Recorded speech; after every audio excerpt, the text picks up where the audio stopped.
As Ninoy Aquino suffered in jail for almost a decade, he continued his fight for democracy and his struggle against the Marxists. If you recall, he got some help from his youngest daughter, who became an emotional symbol for the victims of Marcos tyranny. Just one among a million little girls separated from her father much too young. As history unfolded, this little girl grew up. She lost her father. The country found a hero. People power came, and in a fateful twist of history, her mother became president. As her family moved into Malacanang, she started to make a name for herself in show business. Some thought Showtown was at a place for a first daughter. But worse, she got criticized for work. Never mind that she starred in a number of hit movies. Unlike the business she entered, her life had its share of intrigue and controversy. She had a child with actor Philip Salvador, and against the wishes of her mother, she lived with him. But all that is history now. She is finally being appreciated for her work. She's made peace with her mother, and she's grown into her own role as a mother. She's gone a long, long way. Hello, I'm Boy Abunda. Join me as I converse with the queen of daytime talk, my friend, Chris Aquino. You're watching me. Yes, I was watching you, boy. Good evening, Chris, Good and welcome. evening. What a pleasure. Thank you. Boy, tanggalin mo na yung daytime. Why? You want to be the queen of talk? Oo. What? Well, is there, Martin is a king anyway, Yeah. so nobody would mind. I hope not. But anyway, Sharon has a talk show, but she's already the megastar. That's right. Diba? So Chris Good evening, Aquino, sa akin. ladies and gentlemen, Chris Aquino, queen of talk. Thank you. Okay. That was my applause. Chrissy, let's talk about politics. Earlier you were saying that you would want to be a senator. Is this a change of heart? Alam mo, boy, it's a dream of my mom, I think, for somebody to really continue my dad's legacy. And my mom always And says... hers. Yes, of course. Okay. But my mom says parati, diba, that I am the female version of my dad. I inherited, luckily daw, his charisma. And so, ewan ko, it's something that I would want to do if I could really be of service to the people. Kung talagang ma-elect ako because may mako-contribute ako. Pero wag naman because anak ako ni Cory at ni Noy at because sikat akong talk show host. You know what I mean? Pero hindi matatanggal yun, Chris. You know why? I mean, I don't think there is a debate about the fact that your father's face is in the 500 peso bill. Yes. What does it make you? What does it make you that you are the daughter of Cory and that you're the daughter of Ninoy? I mean, these are certain givens. Let's talk about it. Very lucky. Very lucky. God, diba? If And you what had a choice, wouldn't you choose them to be your parents? Kahit anak sa labas. Ay, wala anak na naman No. ng daddy ko. I am joking. Okay. I just want to emphasize the point na any relationship with your parents is the biggest I flattery. think I think if there's one thing also that I admire very much about my mom and dad is that they had such a strong marriage. Especially, I credit my mom with that. Boy, to have stayed faithful, 7 years and 7 months to be alone, diba? Yung nahiwalay ka sa asawa mo, you're forced to stand up and be strong and be his strength. And be strong for your kids as well. And to make your father faithful also during their life, or their marriage. Yeah. Hindi ba? Because I heard that Ninoy was a very devoted husband. You know, I really don't know because for most No? of their married life, I wasn't alive yet. But the time I that you came saw them late, together in Boston, for Ayo. example, I think he was. No, I think that my dad eventually became a really good husband because of all that my mom went through for him. Yeah. Okay.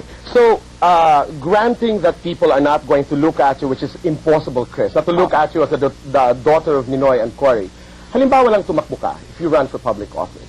What is your vision? What is your vision for this country? What would you want to do for this country?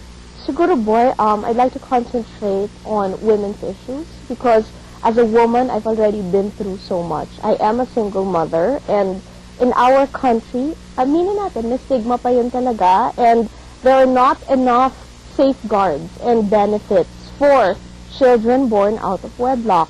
Now, number one in family code natin, the child is not allowed to carry the father's name. In my case, it's not much of an issue because I'm proud that Joshua is an Aquino. Pero also, number two, annulments.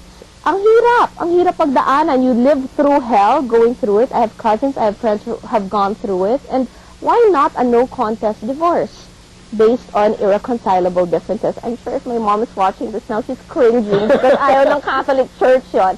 And number But three... you would go for divorce? Oo naman. No And contest. number three, reproductive health issues for women. I'm sorry also. Again, I am a devout Catholic, pero naniniwala din ako na dapat bigyan ng choices ang mga babae. I am anti-abortion, definitely. But I also feel that we should be made aware, not just of the natural way of family planning, pero bigyan naman ng pagkakataon ng mga babae din to know what they can use and what their options are. So yun ang mga ipaglalaban ko. Anyone among our women politicians today who are working for these issues? I think so. Marami naman talaga. Nikki Cosseteng, di ba? Very she successful? vocal. I don't know, boy. You But don't? every time I interview her, She talks about his faith. yes, she's very impressive. Of course, ang role model ko syempre is Lauren Legarda. You like Lauren? Oh, yes. Has she done much in the Senate? I think so. That's I not think, what the detractors are saying. really? Yeah. Pero kasi, boy, ang gusto ko kay Lauren talaga is that she seems to really do her homework and she seems to really travel all over the country reaching out to the people. You think- And that's no joke. Yung mga nagawa na niya na mga peace negotiations at yung mga na-release because of her efforts, wag naman nila i-down si Lauren just because nga she was and she still is a media personality. And there is that attitude of people, no? And maganda siya at bata pa siya. At marami ang naiinggit. That's what you're saying. Yes. At mayaman ang asawa niya. Oh, You're looking for one. na asawa. But we'll talk about that later. Mamaya na yun. Chris, are you more of a Cuangco than an Aquino? No, I am my father's daughter. So I think traits-wise, more of an Aquino talaga. Kasi yung character... Traits like? Kadaldalan. Okay. Boy, all the Cojuangcos are so quiet. Okay. Diba? Basically, the Cojuangcos are really conservative. But as far as the gregariousness comes from my dad. Being Aquino. Yes, and all my sisters are really, you know them. They're Yes. quiet, they're tahimik, they take after my mom. And if you follow that, you will really get into politics. Sana, but it's also scary also, boy, because it wasn't always kind to us. I We know that. Yes, and I know that a lot of what I'm going through now as an adult is because of the baggage I have growing up As fatherless. a child. Oo, malaki talaga yung impact nun. What did you miss most? I didn't know what I was missing. Until now. Yes. I didn't realize. 1.5 ako when my dad was jailed. So I thought it was the most normal thing to be visiting a dad in Fort Bonifacio 3 times a week. And you thought everybody's dad was in jail. Hindi naman. I just thought na okay na may mommy ka. You know what I mean? I didn't think that.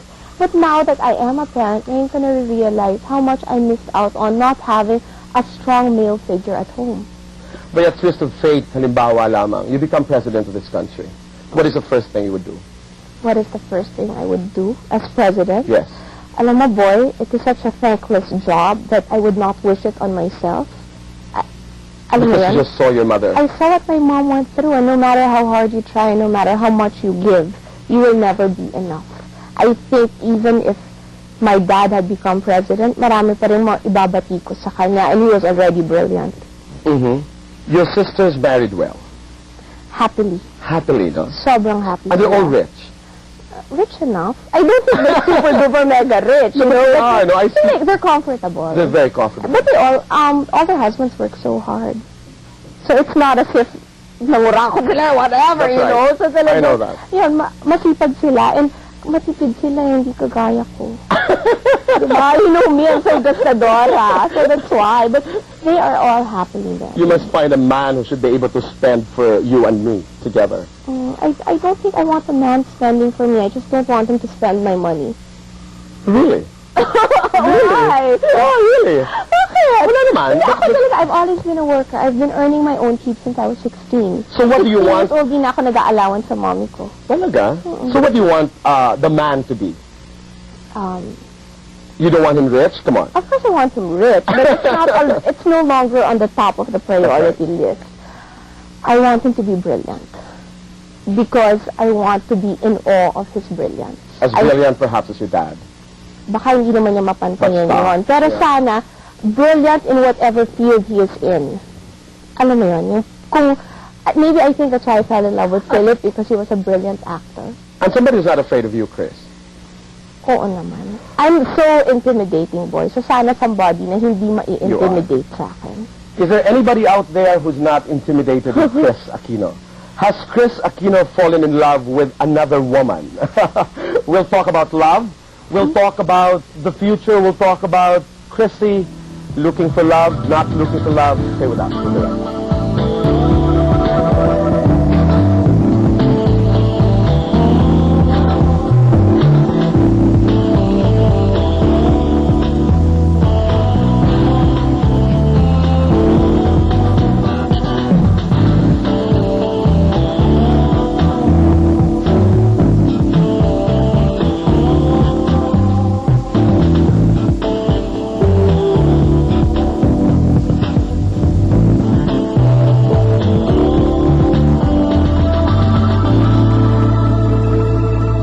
So listening to my private conversation with Chris Aquino. Chris, let's talk about love. Okay. How are you in love? How am I? Yes. Pag in love ako. Matigas ang ulo. Talaga? Yun. When I was younger, I really felt that you should jump in, with no fear, because at least sinubukan mo. And Shouldn't that be the case? no way. No. As I've gotten older, You learn the hard way. yeah, there are consequences to loving. And love is a choice. Nobody forces you to get into it, but when it's over, the recovery is really hard. And you never think that it's going to be over in the first place. When it begins, you think it's forever. I di ba? have that Milton Boone mentality. Ako yung meron talaga akong fairy tale na akala ko talaga, and they lived happily ever after. But you learned. Not too much, boy. Not too much. Unfortunately for Yeah. me. Ako yung talaga na, the song, I think, na Foolish Heart, that describes me. Stop before you start falling. I wish I You've could been ask- wrong before. That's right. Don't be wrong anymore. Pero pag tumibok ng puso, mahirap Nauulit talaga. at nauulit, hindi ba? After Philip, where are you in terms of love? Immediately after, I thought I was so ready again. I really thought, wow, kaya ko. And then as the months progressed, dun ko na-realize na it's hard. It's hard to Hard trust to- again. To trust not another person, but to trust yourself. To trust your instincts. Because my instincts failed me already. So, I became a little more cautious. And then, right now, it's been, let's see, February, March, April. So, it's been 15 months of being single again. How is it being alone? How is it being alone? Are you afraid to be alone? No, I'm not afraid of being alone, but I miss the sharing. I've said this many times. I miss laughing with somebody. I miss watching movies with And it's a somebody. different laughter. It's not a laughter that you share with me. It's a laughter Yeah. with someone. It's laughing at the same thing. And it's, we had dinner last night with Philip and Josh. Kasi we tried to do that. Kasi I tell Philip, sabi ko, please, I missed out already on having a dad. Let's not let that happen to Josh. Na habang kaya pa natin to go out as a family, let's do it. And then he was asking me things like, na if we were still together, he wouldn't have had to ask. Like, does Josh go with you to the grocery? You know, things like that. And What do you made me mean? sad. Was he saying that he wanted to go back? Was he trying to... No. It was just a question of, Mama, saan ka na nag-grocery ngayon? And I said, sa High Top, malapit sa Igbo. No, but he said, had we been together, you wouldn't have to ask this question. Hindi, I said that. Okay, you said that. Ako yun. Okay. Yung na parang, All right. it's just na, and then things about na the daily things that's happening, and, at 4, kasi ang bilis ng growth ng bata. And right. he has to ask me about those things because he doesn't see it for himself. Are you over with Philip? Will you be over with Philip? Never. Because we have trust. That's a bond talaga that will never be broken. Take out Josh from the picture. I know it's hard, but take him out of the picture. He's the only man boy I've ever been intimate with. People find that hard to believe. Totoo po. Oo. Okay. I told you that. I've I seen know. only one naked man in my life. In the flesh. And I was telling you, boy, magkubad ka so I can see another one. Ayaw mo pumayag.